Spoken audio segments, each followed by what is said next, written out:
Danish rejoins the race, but he's obviously going to be out of the points. Veda Pratama just has to sort of... Than about the next 9 riders ahead of him. But is it going at turn 15? Oh, it's been a torrid year for poor Joel. He looked really good at practice. A finish really to pick up a couple of points to go back in front of Hakim Danish in the back. Going to be enough. He's still 1 second adrift from the chasing back. He's got it all to do, bless him, didn't he? But qualifying didn't work out for him. No, he did. He did look good in practice, but he just had a lousy second place in the cup. That is such a crying shame, isn't it? Goodness me, well. Come on, Hakim, you can find another gear. Crack on. It's all there for the take. Both seasons, first season, second season, has not worked out to him. He's got more talent than he shows for sure. Morelli. We turn our attention back then, so it could well be Uriarte and Veda. You're talking as Morelli moves up into second place now, ahead of Gonzalez. And as I say, in second place now, and he's put his head down, chasing after Brian Uriarte. He's looked to. But who will win the final race of the year? Morelli looking for his first win of the season. He's only been on the podium once. He can do better than that, and that's what he's for his first win of the season. Carter Thompson eats from Gonzalez, who really wants that 4th position in the standings. He's trying to show us at the moment. He's chasing Uriarte. He's ahead of Gonzalez and Pratama. In 13th position, he's another one of our podium finishers and front runners. It's just a bit off the... In his debut season in rookies, and Mitani wants another podium as well. There is Danish limping around. He had his first junior GP podium just a couple of weeks ago in Aragon. He had a wild card recoil in recent rounds in terms of his actual results on paper, but he is round again then.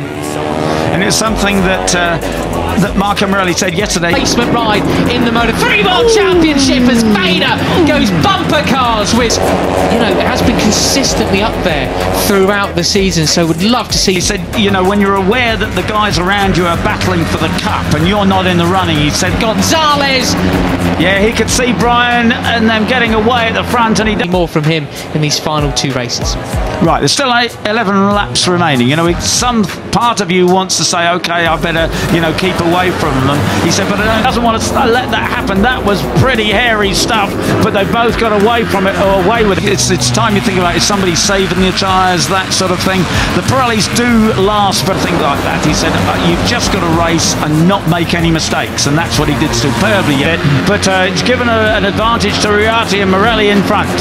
Veda, though, very, very well. They also give tremendous feedback. So even if they do start to today, maybe he's a little bit even more care to the wind today because he's out front. As he's got Daniel for company, looking up the inside right behind, and Christian really wants to try to go off a little bit. They give plenty of warning to the riders, so we're hopefully not. And he's ahead of the number 11 of David Gonzalez. Pure respect is Marco. Find a way to make a move at turn 8, but I just don't think it's particularly possible. Not going to have any dramas like that. Uriarte now under pressure from Marco Morelli. And Morelli, isn't he? Really like that attitude from him, and this is him back to his very, very best. With that, as Brian moves all the way over to the inside of the track, and him and Morelli. Just, I wonder if it's at mid-season, sort of the question marks over his future potentially. What a way to sort of announce yourself onto the Moto3 grid permanently. You will be going toe-to-toe. Morelli keeps the lead. Daniel up to 3rd. Pratama, great. Just, you know, it does tend to happen in the riders' 3rd years. All those questions of, well, what, seeing him actually in Moto3 for the rest of the year as he fills in. It's 4th position.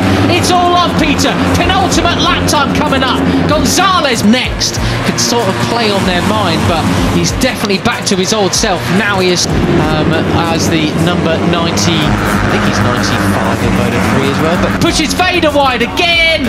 Let's see. Here we go then. 2 signed, sealed, delivered to the Aspar team in Moto3 next year. Absolutely.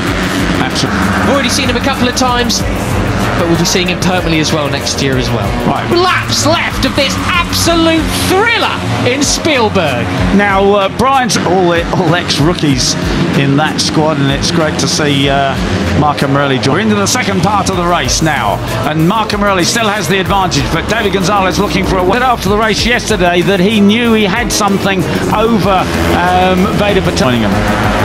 Yes, it will be, with Holgado and Alonso as well next year, but too. They passed any time. Brian Uriarte has been pushed back there to the back of that pack. He said, I can't tell you what it is, but I know something that he doesn't about this track. Well, this is the time. Absolutely brilliant stuff. It's all stuff. I don't think he's going to just hang in there too long. He's already passed, is it Zenmitani, to take up and to show what he can do, because he's with Veda Pratama back in fourth, in fact fifth or seem to bunch up a little bit now, Peter. Everyone else is catching up. Tinez has actually set the fast. Fourth place, Veda Pratama, and Brian goes inside. That's an unusual line. Big place at the moment. It's Marco Morelli who has the advantage. Christian Daniel Jr. back of the race. He's 16th, number 77, Venezuelan. A 145.0. And for him, but he's got that low gear. He can get the drive out, and he does so. He's up into third place behind Brian Uriarte, and Veda Pratama back in fourth place under zero. So is Brian Uriarte pulling the pin, or is he bunching it up to try and push Veda back? As is alongside Veda Pratama, 51 and 54 side by side down the back. Great pressure from Benyat Fernandez and Gonzalez and Capuchin. It's all very well having much as possible. What do you reckon? Well, it's sensational, isn't it? You say Tinez is the fastest guy on the track. He's back straight ahead of the 34 of Zenmitani through the super fast flat out right hand. The upper hand of knowing something about this track that Veda doesn't, but Brian, Veda behind you. What have you got on Marco Moretti? Result this year is a couple of 12th places, you know, so, but he's quick. I mean, and Brian not allowing. Out front, no plan B, 95, looking for a ride in the World Championship. It shows how competitive Rookies Cup racing is and how close it is. It was something that Danny Rivolta, riding Marco Morelli or David Gonzalez to get away. He wants to get back on the tail. Next year, it's his final season in Rookies Cup. Will he sign off with another win before? Coach was pointing out to me, Peter, he said it is so close this year that even the guys at the ball there. Superb. Just the five of them. Potentially heading to the world stage. As I say, he qualified on the front row in third place on the back of the field, and the girl at the back of the field are still doing a fantastic job. Yeah, I don't think now they really have split away from Capuchin and the rest. Yeah, one on the spare bike. So he's obviously got this sorted out now. It's working. It's ever been closer and more competitive Rookies Cup, and then it shows when they do go into Moto 3.6 the second the gap was last time around, but Capuchin, you know, really well for him, and he's making full use of it. Christian Daniel Jr. in third position has a track limit. How strong they are instantly. Maximo Quiles, another bit of an enigma, but with very strong riders. Set personal best lap time last time around, was half a second quicker. It's warning, one more time on the green, and he too will have a long lap penalty. He cannot afford to